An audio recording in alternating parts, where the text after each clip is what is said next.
set to go. They're off and racing the favourite Legay Soleil. Around, it's all over the first. Lost and running, won it by 5.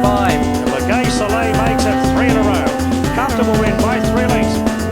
So if we're here, we're in the race.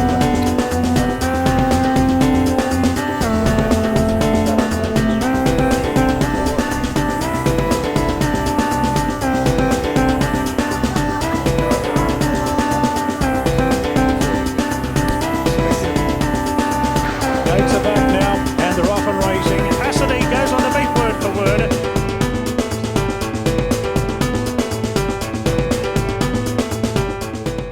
Hi, I'm Michael Angelos and welcome to another episode of At the Stables with a slightly different format. Over the next 2 to 3 episodes, we're going to discuss a few different topics within our racing industry. We'll talk about horse welfare. We'll talk about changes within the industry as far as workplace health and safety. We'll blend that with discussion of technology within the industry. Is it art or is it science? Now you know your trainer, John O'Shea, is at the leading edge of this technology and he embraces change. I caught up with John recently. It was a beautiful sunny afternoon at the stables.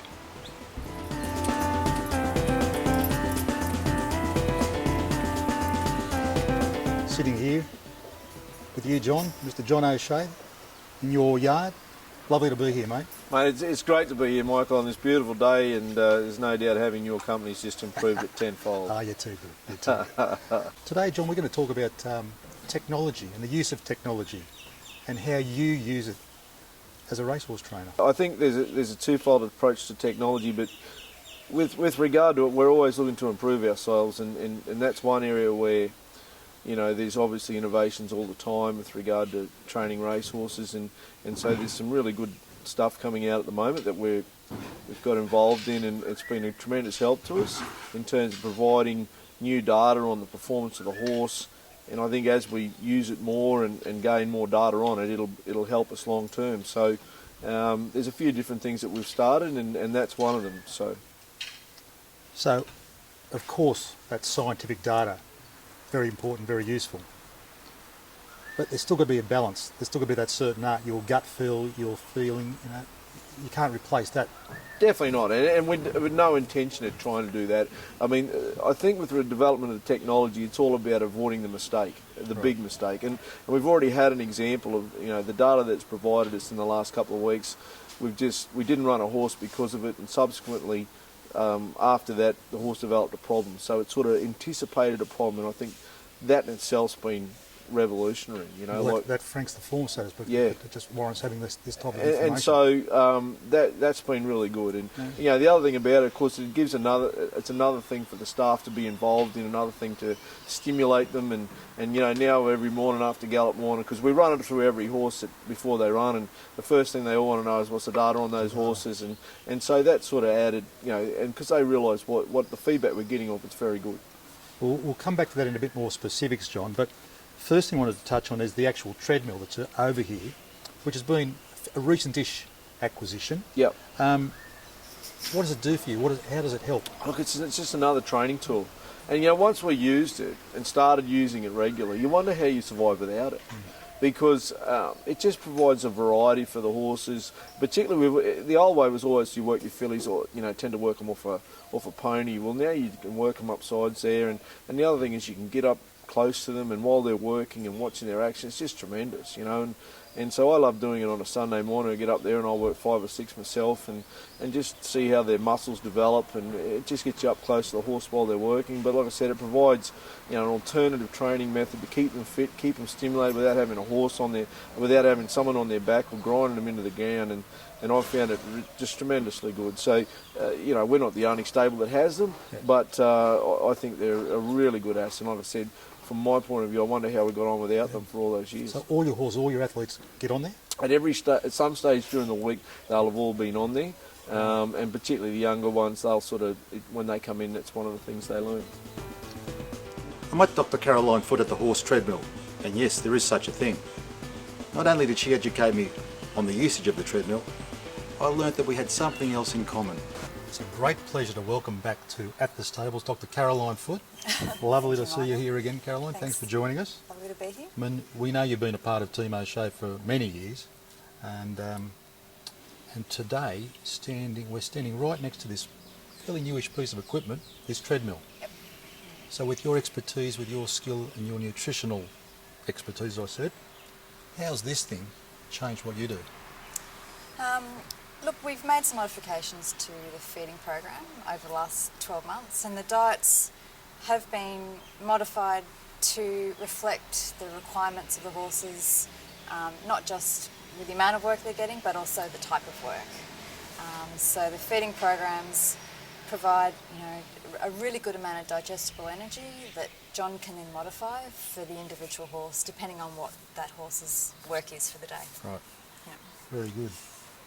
And I know that you're big on the body composition and the body fat. Is that Yep. right? Yeah. So Does that influence that, or? Well, it does. I mean, in a lot of the stables, horses will go out for a spell, they'll put on a heap of weight, they'll come back in, they'll lose weight during their preparation to a point where they'll perhaps eventually have to go back out and the cycle starts all over again. And the problem with doing that is while the horse is losing body fat, it's also potentially losing muscle mass, which is not a good thing. So what we do is, here we monitor their condition a lot. The horses are weighed every week, which isn't anything new. A lot of stables do that. But we're also using a published method to monitor their body fat levels, and that's done by ultrasound. And by calculation, we can then work out what they call fat-free mass, which is their muscle mass. So it allows us to monitor their body fat levels throughout a preparation, but also an indicator of their muscle mass, so that we can make sure that they, maintain muscle mass or perhaps even, develop throughout a preparation, so that they're as strong, or if not stronger, towards the end of the preparation as they are at the beginning. Now, Caroline, I want you to change hats. Right. You're an owner. Yes. Got a couple here. Yes. Any that you can share about them? We have a share in a horse called Lions Roar, which is with Champion Thoroughbreds. Yes. And very excited to meet a filly that's come over from New Zealand. It arrived on Monday at Tavachi Filly. I just met her this morning. You're in that filly. I think we we might be partners. Oh, really? Actually, can we cut that, because I don't think I told Catherine we're in that horse. Anyway, we'll keep going. As an owner, Yes. do you get excited? Oh, absolutely. Yeah. And now, back to the other hat on. You're treating your own horse now. Do you treat it differently? Well, I might rip their rugs off as soon as I come in and look at their condition and measure their body fats a little bit more than the others, but they're all on an even keel here, I'm sure. Very good. That was tongue in cheek.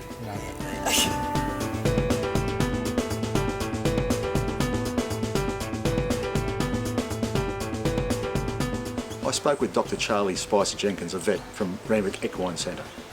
He started working with John not long after he arrived in Australia earlier this year. Charlie studied at the University of Edinburgh and also at Cambridge. And I asked Charlie, what are the main differences between working in the UK and here in Australia? It wasn't too much of an adjustment coming out here. One thing to say is there's certain regulations and rules that had to be made aware of very quickly. Certain withdrawal periods and different diseases. Obviously, you have different infectious diseases that affect horses in England and Australia. So you just need to be aware of the differences and make sure you're keeping on top of everything. And then obviously it's a lot hotter here. So you do need to be aware of horses getting dehydrated and having electrolyte imbalances, and you just need to monitor for those things a little bit more than you would in England, where typically horses are going out sometimes in minus temperatures. So Don't want to think about it. no, quite. Yeah. So the other thing is that a lot of the racehorse trainers in the UK train the yards have their own gallops, a lot of them. Whereas in Australia, you typically have, especially in these metropolitan areas, a track at the training facility. So, for example, here, just through the door there and out the gate, we meet the Randwick track, and that's a really nice feature. You know, it really creates an atmosphere and a buzz. And you know, you feel coming in here that there's a really strong connection between horses in training and horses racing. So you know, you literally just look over there and you can see, you know, one of the oldest tracks in Australia. I think it was you know, one of the premier tracks in the world. Well, so speaking of that Randwick track out there, how do you find it as a facility, a training facility, compared to where you've been? Oh well, it's I was very lucky in England. I was in some really nice yards there, you know, that had lots of facilities, but you really just can't beat being able to, you know, train where they're going to race. So you get a really racing experience every single day when they're going out there and just exercising. Like that home ground advantage almost, isn't it? Absolutely. And Yeah. you know, in England we used to trainers used to take the horses to the track just to get them ready for it. You know, track ready and experienced in what it's like going there. So here you can just walk out the door and you're there immediately through the tunnel. Did you know there are 205 bones in a horse's skeleton? She was so good last year we decided to invite her back. Here she is again, Alex Marr at the stables. Alex Marr, welcome Alex, welcome back actually, welcome back at the Thank stables. you. Good to have you here. Good to be here. And I mean, we've already established before that you've been working with John a long time and you grew up around horses, it was in your family. But what is it that you really like working for Team O'Shea? The responsibilities that he gives you is like, he just lets you do your job. He'll sit back and watch you, but I think it's a privilege to work here and you sort of do your own thing, but he's always, he just sort of lets you do what you have to do. Are you in communication with him every day? You say you're getting Yeah, no, every day, even if he's not here or vice versa, but no, every day we'll sit down and talk, but yeah. So what's a normal day look like for you? Get here and start at 3:30. AM? Yeah. What?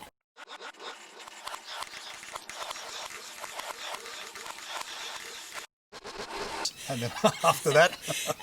Track work till 8 o'clock, and then vet comes in, you're with them till 9:30, and then the guys are gone home by 9, so it's office work and catch up with John and let him know how the morning's gone, and sort of here till, you know, 10:30, 11, and then home and back here by 1. It's a big day. It is, but yeah, no, I love it. And do you like actually going out to the races? Yeah, I love going to the races. I think you spend so much time here, you love seeing them perform and yeah, do their best. You get excited? I do. Good, good. Well, I've got to say that, you know, as owners, and I'm sure John will admit to this, very lucky to have you around the team. Yeah, no, it's great to be here. And if you had to give a message to your owners, Alex, look down that camera. Tell your owners what you think and what you love about working for John. As I said earlier, it's a privilege to be here and work with so quite high quality horses, and like you spend a lot of time with them, but at the same time it is an honour and a privilege to work with the owners. Well, it's an honour and a privilege to have you with us here today, Alex.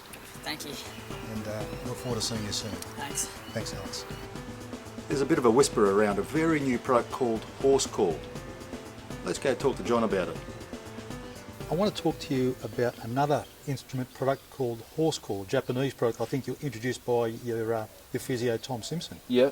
Tell us a bit about that. Well, John. that's the product we were discussing earlier with regard to the technology, and it's something that you know, I think Danny O'Brien is a good friend of mine, and he's been an advocate of it, and that's the one thing that we've sort of found that the data on it's been punching out has been really relevant for us, and because I've always felt that there's no one more advanced in terms of technology than the Japanese, and in my experience with this, it's been tremendous, and it's been a wonderful addition to our training up. We don't want to, we don't train the horses 100% because most of the time it's only telling me what we know anyway, but like I said, it just helps us with regard to avoiding that big mistake, and so it's been very helpful. In the one occasion where things weren't quite right, everything appeared to be right, but it wasn't, and so consequently, by that definition, it's paid for itself. So it's live data, but is it an application to the horse, is it? Yeah, when they gallop, it just goes on their heart. It's like another girth, and it's got a few little probes and whatever else, and got the phone puts up in the saddle blanket, and away they go. So So it's recovery as well. Recovery is the most important thing. Right. You know, the way the horses focus and the way they use their muscles and the way they thrust, and so it gives a bunch of things. We're still learning in its infancy, you know, how to really get the most out of it. Yeah. But I think over the next 12 months, as we build up a really big database, it's going to be very helpful. So to sort of summarise, the treadmill's helping with the actual training, and the horse calls. There's that certain predictability. So, for example, leading up to a race, is that how you use it? Yeah, that's how we use it. And for example, we had a horse that got beat short half head yesterday, and you know, on the data we were getting off the horse, it was only second up. It was sort of telling us, yeah, it was going the right way, but probably another run, and that's how it turned out. So, you know, one more stride, it was wrong, but but it was, you know, pretty close to the mark where we thought we were.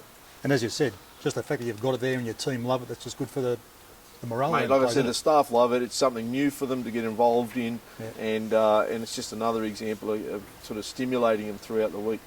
And I find it hard to believe, John, but that not many trainers are actually using it. No, there are variations of that, Michael, that a lot of trainers are. But I found for us, it's probably the dearest product. But I found in all the research that I did, I felt it was the best, and so far it hasn't disappointed us. Well, John, there's no doubt about you've got that beautiful balance of the art that you probably learned from Bart, and the science that you're getting from the modern technology. Beautiful blend. As owners, we should be very, very grateful that we've got these tools and technology that you're using. Yeah, well, it's all about trying to get the best product for our owners, you know, and so I think the other thing is, if you're just stagnating and you're not trying to improve, you're sort of probably going backwards. So with that in mind, whatever we're trying to develop new procedures and ways of doing things, I think it'll keep us on our toes and like I said, try to develop a better product all the time for the owner. That's it for another episode. Thanks for your company. See you soon at the stables.